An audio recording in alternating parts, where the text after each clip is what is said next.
श्री गणेशाय नमः। भौम प्रदोष व्रत कथा। जी हाँ दोस्तों, जैसे कि आप लोग को पता है कि 2 दिसंबर दिन मंगलवार को भौम प्रदोष व्रत है। तो चलिए मैं आपके लिए प्यारी सी कथा लाई हूँ।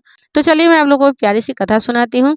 बहुत दिन हुए एक ब्राह्मण था और ब्राह्मणी थे जो बिना संतान के अत्यंत दुखी थे। पुत्र प्राप्ति की इच्छा से उन ब्राह्मण ने जंगल में जाकर अत्यंत भक्ति पूर्वक शिव जी की तपस्या की और ब्राह्मणी घर पर ही ईश्वर की आराधना करने लगी।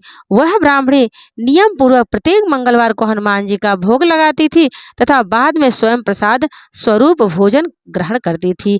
एक बार एक पर्व ऐसा आया जिसमें बिना कुछ भोजन किए हुए निराजल व्रत करना था।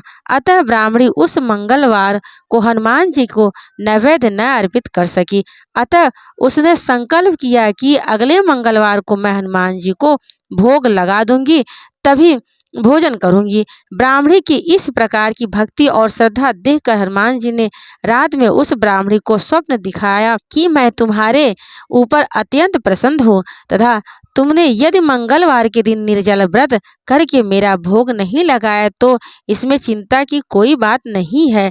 कल प्रातः काल नहा धोकर तुम मेरा पूजन करना और मेरा नैवेद्य लगाकर स्वयं भोजन करना।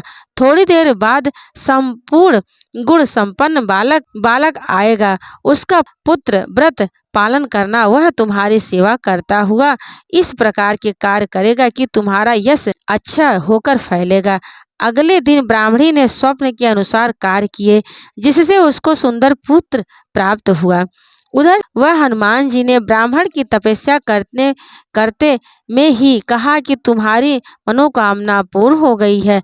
ब्राह्मण ने घर आकर उस पुत्र को देखकर अत्यंत विस्मय किया और अपनी पत्नी से पूछा कि यह पुत्र किसका है। ब्राह्मणी ने उत्तर दिया कि यह आपका ही पुत्र है।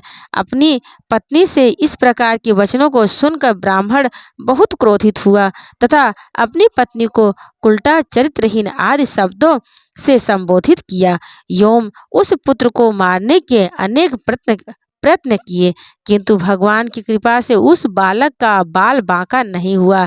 फिर हनुमान जी ने उस ब्राह्मण को स्वप्न दिखाई दिया और कहा कि हे विप्र, अपनी पत्नी एवं पुत्र के चरित्र के विषय में किसी प्रकार का संदेश ना करो।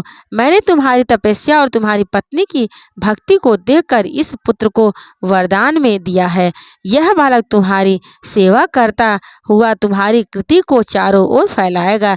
दूसरे दिन से ब्राह्मण अपनी पत्नी व पुत्र से प्रेम करने लगा और सुख से रहने लगा। इस लोक में अनेक सुखों को भोगता हुआ वह अंत में मोक्ष को प्राप्त हुआ। जो कोई भी भौम प्रदोष का व्रत करता है या पवित्र कथा को सुनता है उससे समस्त पाप नष्ट हो जाते हैं एवं संपूर्ण कामनाएं पूर्ण हो जाती हैं। तो प्रेम से बोलिए हर हर महादेव। श्री शिवाय नमस्तुभ्यम।